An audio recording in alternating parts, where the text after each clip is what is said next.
In the quiet village of Kudapanam, Kerala, there stood a house unlike any other.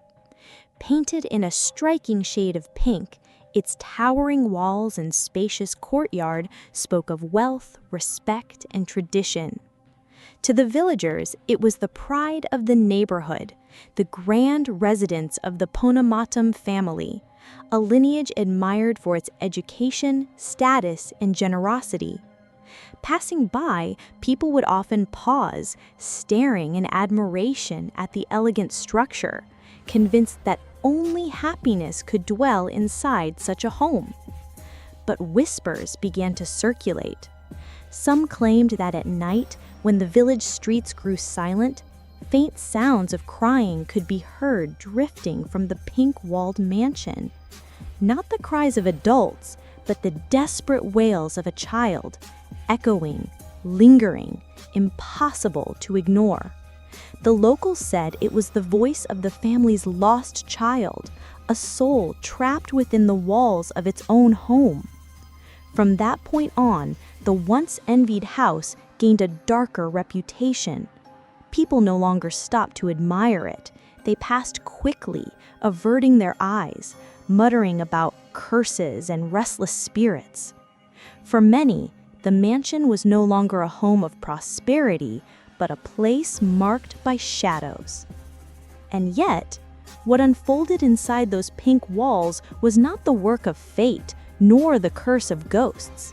It was the story of betrayal, manipulation, and murder, carried out by someone the family had welcomed with open arms, their daughter-in-law. Among the 3 children of Tom Thomas and his wife, Anama, the eldest son, Roy, was the pride of the Ponamattam family. He was intelligent, serious, and deeply devoted to his childhood sweetheart, a young woman named Jolly Joseph. Their romance began in the simplest of ways: handwritten love letters exchanged when telephones were still a luxury. Over time, Roy's affection for Jolly grew into an unshakable conviction. She was the woman he wanted to spend the rest of his life with. But love, in this case, was not enough to silence doubt. Tom Thomas was wary. He believed Jolly's background did not match the family's stature, and he quietly opposed the marriage. Sensing the father's disapproval, Jolly presented herself as an accomplished woman, claiming she had earned a master's degree in commerce with high honors. In a household that valued education above all, her words carried weight. Anama, sympathetic to the young couple, urged her husband to relent. Eventually, Tom gave his reluctant blessing. The wedding took place under heavy rain, an omen that would later seem hauntingly appropriate. Though the ceremony was filled with laughter and music, Tom stood apart, silent and uneasy. To the rest of the family, however, Jolly was a charming bride, cheerful, sociable, eager to blend in. She quickly became a beloved figure among relatives and neighbors, winning admiration for her cooking, her friendliness, and her apparent devotion to her new family. No one could have guessed that behind her warm smile and carefully crafted image, Jolly had already begun weaving the first threads of a deadly web. For a time, life in the Pink Mansion seemed peaceful. Jolly settled into her role as the daughter-in-law, raising her first child and presenting herself as the perfect homemaker. But beneath the surface, tension was brewing. Anama, her mother-in-law, often urged Jolly to find a job and contribute to the household, reminding her of the prestigious degree she claimed to hold.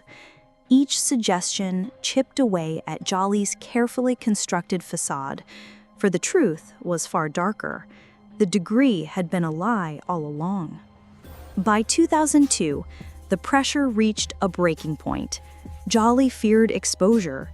If her in-laws discovered her deception, she risked losing not just her marriage, but also the wealth and status she had long craved. Then, one morning, while the family prepared breakfast, Anama suddenly collapsed in her room. Her body convulsed violently before she grew still. A doctor was called, but within minutes, Anama was pronounced dead. The official cause was listed as a stroke. She was, after all, a woman of age with known health issues. The family grieved deeply, especially the village children she had once taught as a schoolteacher. Yet no one suspected foul play. For Jolly, the timing was almost too perfect. With her mother-in-law gone, the scrutiny over her qualifications vanished, and she gradually assumed Anama's responsibilities as the matriarch of the household. To the outside world, it was a tragic but natural death. Inside the Pink Mansion, however, it marked the first silent victory of Jolly's hidden ambitions. 6 years passed after Anama's sudden death. The family carried on, though the loss left a quiet emptiness in the Pink Mansion. Jolly, now firmly established as the central figure of the household, enjoyed her new authority. She oversaw daily routines, made decisions, and slowly distanced Roy's siblings from the core of the family home. Outwardly, she was dutiful and composed. Inwardly, her ambitions grew stronger. Tom Thomas, however, remained unconvinced. A respected educator and patriarch, he had always been wary of his daughter-in-law. He noticed unusual closeness between Jolly and a younger cousin named M.S. Matthew, a frequent visitor to the house. Tom questioned her, but Jolly evaded his concerns with charm and excuses. Still, suspicion gnawed at him. He confided his worries to his daughter Renji, hinting that something about Jolly felt deeply unsettling. In 2008, those suspicions died with him.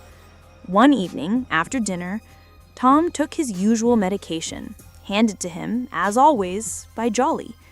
Moments later, he collapsed at the wash basin, gasping for air. Jolly called neighbors only after a telling delay. By the time he reached the hospital, Tom was gone.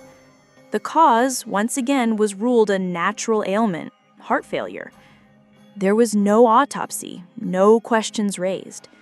Another tragedy in a respected family, another funeral clouded by sorrow.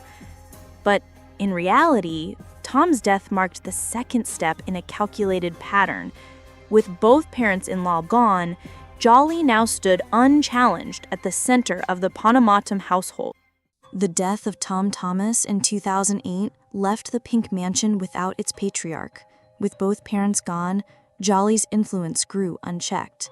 She controlled the household, made decisions about money, and gradually distanced Roy's siblings from their family home. Yet, within her own marriage, cracks were beginning to show. Roy Thomas, once the pride of the family, was struggling. His business ventures faltered, debts mounted, and his confidence dwindled. At the same time, he began noticing what his late father had once hinted at, the unusual closeness between Jolly and their cousin, M.S. Matthew. Confrontations followed, turning the marriage into a battleground of suspicion and resentment. On September 30th, 2011, Jolly set the stage for what would become her most intimate crime yet. After putting her 2 children to bed early, she prepared dinner for Roy, rice and chickpea curry. Roy ate, unaware that the meal carried a fatal secret. Within minutes, he staggered to the bathroom, his body convulsing, his breath faltering. By the time neighbors arrived, he was already gone, foam at his mouth, a horrifying echo of the deaths that had come before. Unlike those earlier tragedies, this one was harder to dismiss. A relative demanded a post-mortem, and for the first time, the truth surfaced. Roy had been poisoned with cyanide. Still, Jolly insisted her husband had taken his own life, crushed by debt. Strangely, no creditors ever appeared to claim the supposed money owed. Roy's death was explained away as despair, but in reality, it was the third calculated step in Jolly's deadly ascent, her husband silenced at her own dinner table. Roy's death might have raised suspicions, but Jolly's story of financial ruin and despair bought her time. Within the Pink Mansion, she remained in control, her authority unchallenged. Yet, instead of stopping, she grew bolder. Death, it seemed, had become her chosen solution to every obstacle. The first to fall was a family uncle who had begun to question her behavior. He had warned Jolly about her relationship with Matthew and threatened to expose her secrets. Not long after, he too collapsed suddenly and died under mysterious circumstances. Again, the cause was attributed to natural illness, and Jolly escaped suspicion. Then came a tragedy that horrified even those close to her. In 2014, at a family gathering in the home of Shaju, a wealthy cousin, his 2-year-old daughter suddenly convulsed and died. Guests mourned the child's untimely passing, blaming it on choking or illness. But Jolly had been present, and many years later, investigators would conclude the little girl had also been poisoned. The mother, Sheely, became Jolly's next target. Shattered by grief, Sheely grew close to Jolly, who offered her medicine, said to ease her depression. 2 years later, Sheely was dead as well. With both wife and daughter gone, Shaju was left vulnerable, and Jolly seized her chance. Within months, she married him, stepping into the very place she had cleared through calculated murder. To outsiders, the Ponamatam family seemed cursed, doomed to a series of inexplicable deaths.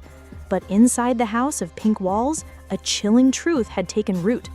Jolly Joseph was eliminating her obstacles one by one, all while wearing the mask of a grieving widow and loyal daughter-in-law. For years, the deaths within the Ponamatam family had been explained away: strokes, heart attacks, accidents, despair. But Renji, Roy's sister, could no longer silence her doubts. Too many funerals, too many coincidences, and always the same figure at the center: Jolly. Her suspicions deepened when she re-examined Roy's death certificate. The post-mortem stated his last meal, rice and chickpeas, was still undigested at the time of death around 11 p.m. But Jolly had told the family that Roy hadn't eaten dinner that night, claiming he died hours earlier. The timeline didn't match. Renji realized Jolly had lied. Gathering her courage, Renji took her concerns to the police, recounting every death, every inconsistency, and her growing fear that her sister-in-law had orchestrated them all. Investigators reopened the case, and the unraveling began. First, they checked Jolly's professional claims. The prestigious degrees she flaunted turned out to be forged.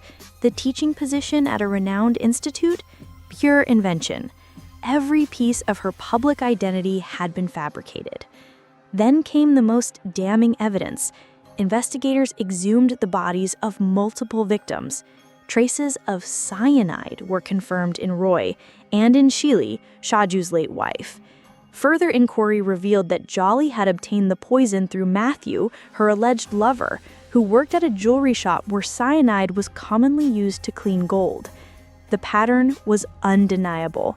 One by one, the puzzle pieces fit together, painting the portrait of a woman who had manipulated, deceived, and killed her way into power. The curse of the Pink House was no curse at all. It was Jolly Joseph.